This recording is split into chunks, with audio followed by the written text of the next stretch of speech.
नमस्कार, फिर से एक बार आपका स्वागत है द ईएचएस शो में। नमस्कार दीपक जी, पिछले एपिसोड में आपने बताया कि अनसेफ एक्ट, अनसेफ कंडीशंस क्या होती है, अवेयरनेस की कैसे रिक्वायरमेंट है, ये सारी चीजें जो है आपने कुछ एग्जांपल्स बताए कि बट अल्टीमेटली ये सारी चीजें जो आती है घूम फिर के एक्शन के कॉजेस में, मुझे तो लगता है कि दो मेन कॉजेस आते हैं, unsafe action and unsafe condition. घूम फिर के सभी जो जाता है उसी के ऊपर जाता है। और उसमें भी ऐसा मैंने सुना था कि अनसेफ एक्शन जो है उसका रोल काफी बड़ा, मतलब 80% या 90% एक्शन जो होते हैं अनसेफ एक्शन की वजह से होते हैं। सही।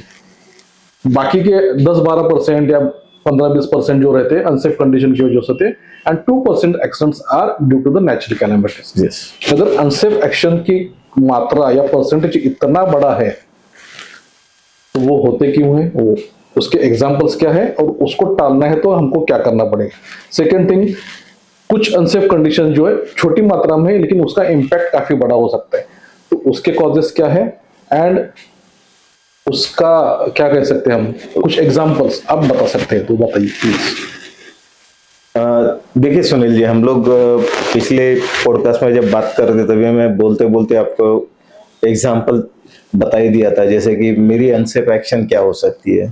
कि जैसे कि मैं जानबूझ के सामने दिख रहा है कि कुछ जलती हुई चीज़ों में हाथ रख दिया या पैर रख दिया तो मुझे तो बर्न होना ही है।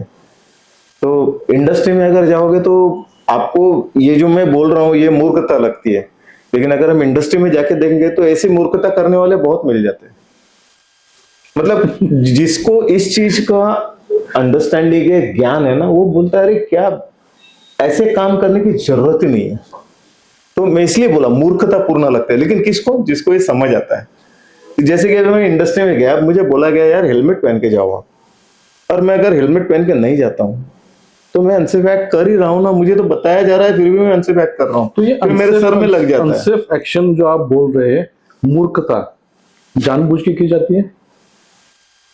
मैं ये कहूंगा कि इसको जानबूझ के वर्ड में डालने से उसको उसमें बांधने का कोई मतलब नहीं है। अच्छा, ये कुछ हद तक जानबूझ के है, कुछ हद तक मुझे ऐसा लगता है कि I am the best. Okay, देखिए जिंदगी में इंसान का एक ऐसा फेज हमेशा रहता है कि उसको लगता है ही इज द बेस्ट, और वो जो बेस्ट का जो फीलिंग है ना उसमें ओवर कॉन्फिडेंस आता है। ओके, जिसमें आदमी वो काम करता है जो उसको पता है कि इसमें रिस्क है, लेकिन उसको लगता है मुझे कुछ नहीं होगा, I have got that skill, I have got that capability, I am the best.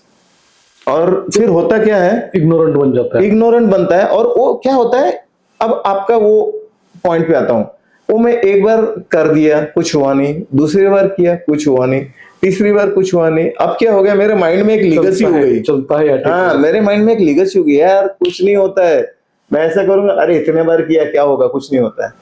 लेकिन हमेशा इंसिडेंट की प्रोबेबिलिटीज को आप कैलकुलेट करो, बहुत सारे एनालिसिस इसके ऊपर हुए हैं। तो आप अगर 100 गलतियां करोगे तो भगवान कृष्ण ने भी 101वीं गलती में माफी नहीं दी है, बराबर उसी तरीके से आपके कृतियों का है। मतलब over confidence, ignorance, yes, then आपने कहा कि वो चलता है वाला एटीट्यूड है, एटीट्यूड है, और क्या क्या ह्यूमन टेंडेंसीज इसके ऊपर काम करती है एक्शन के पीछे।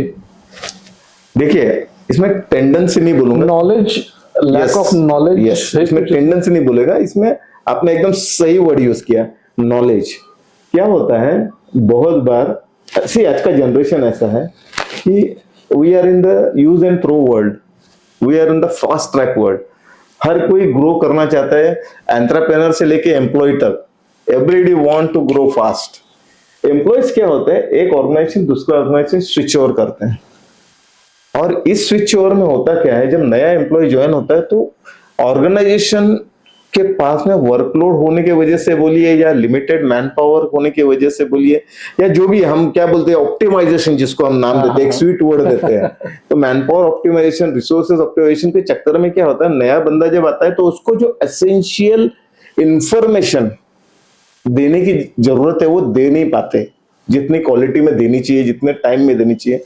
तो होता क्या है, बंदे का ज्ञान होता है लेकिन शायद वो आधा होता है, लिमिटेड रहेगा, हाँ, या फिर या तो नहीं होता है, इनसफिशिएंट नॉलेज उसको प्रोवाइड किया जाता Insufficient है knowledge। एंड वो काम पे लग जाता है, वो पास्ट एक्सपीरियंस के ऊपर वो काम करना शुरू कर देता है। एक अभिमन्यु आ जाता है हाँ, और और चक्रव्यूह वो चक्रव्यूह में फंस जाता है। ओके, तो आपने सही बोला, ज्ञान एक ऐसी चीज है जिसकी कमी है।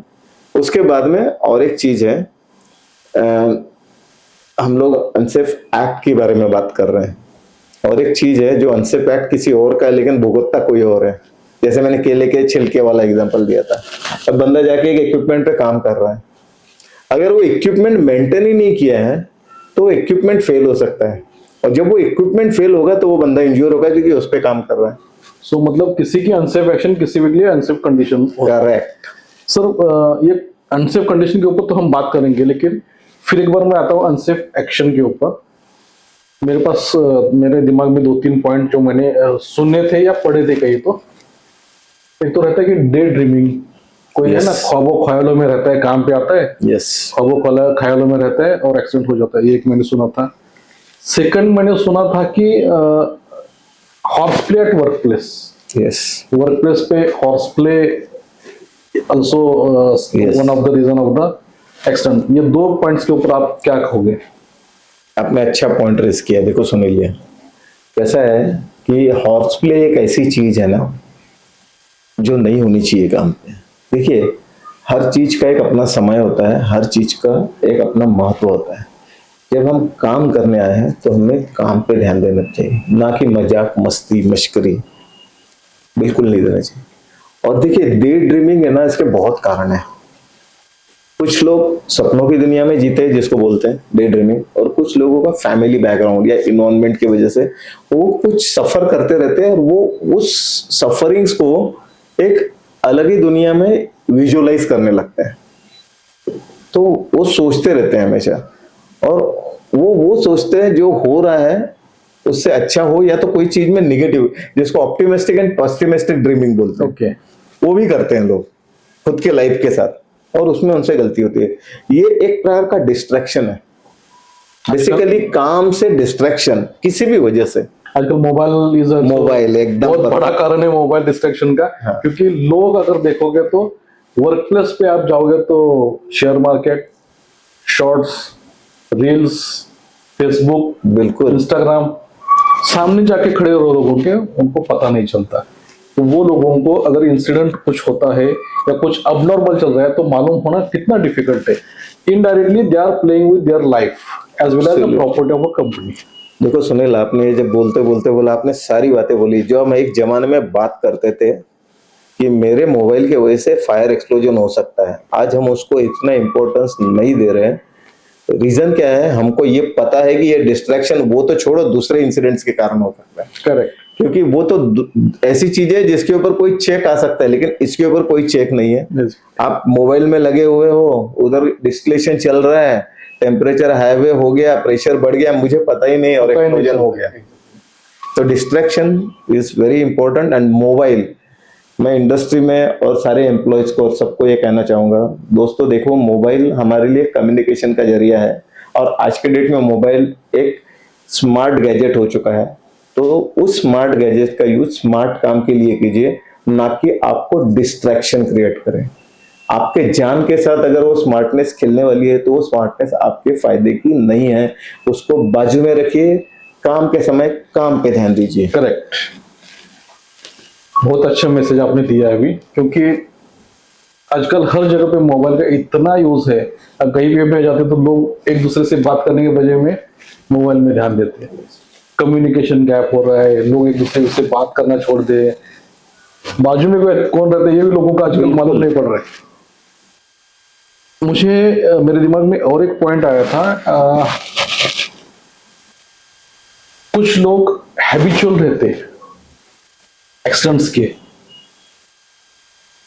मतलब अगर इंडस्ट्री में भी आप ट्रैक रिकॉर्ड देखोगे तो एक्सीडेंट होता है, कुछ लोग जो है रिपीटेड एक्सीडेंट्स के विक्टिम्स हो जाते हैं। बराबर है।